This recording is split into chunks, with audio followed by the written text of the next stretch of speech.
Forget aim assist, forget dead zones, it's time to aim with your own two hands with Fortnite's new and improved gyro controls. See how I turn the camera just by turning the controller? Gyro aiming can be great for everything from slight aim adjustments to fast and precise flicks.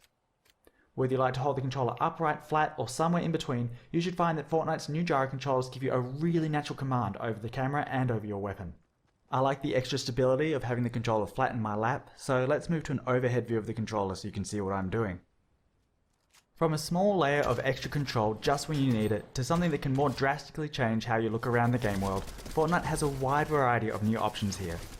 So let's have a quick look at what you can do. If you enable gyro controls and don't change anything else, gyro aiming will only be active while you're pressing the aim button or while editing a building. That way you don't have to worry about how you're moving your controller during regular gameplay, but you can activate it whenever you need it. Of course, aiming with the look stick still works as normal, even while gyro is active. Players can still use the look stick for big camera movements and just rely on gyro to line up a shot or track a moving target. Other players like to have their gyro always on. If that's how you're playing, it's usually a good idea to customize your controls so that you have a gyro modifier button. Pressing and holding the gyro modifier button will disable the gyro so you can reposition your controller without messing with the camera. Playing like this, you could even do away with the look stick entirely if you really wanted to. But let's try something different with the stick. When gyro controls are enabled, you also have the option to use flick stick. Flick stick lets you turn the camera by rotating the stick. When you first point the stick in any direction, you'll make a smooth and quick turn to face that direction. For example, pull the stick back to quickly look behind you, or if you're taking fire, point the stick in that direction to see where it's coming from, and let gyro aim take care of the rest. Once the stick has been engaged, rotating it will rotate the camera.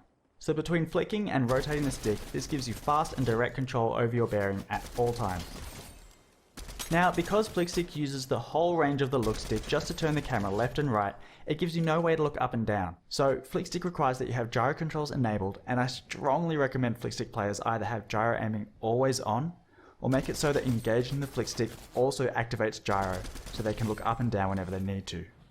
Of course, the more drastically you change your controls, the more practice it's going to take to get comfortable with them. So as you give these new options a go and figure out what works best for you, it's probably a good idea to get some practice in Battle Lab, creative modes, or at least warm up against wildlife and NPCs before getting yourself into too much trouble. Check out the Fortnite blog for more details on the options available. I'm Jib Smart, Input and Gyro Specialist and the creator of Flickstick, and I've so enjoyed working with Epic to bring these options to Fortnite. I can't wait to see what you do with them.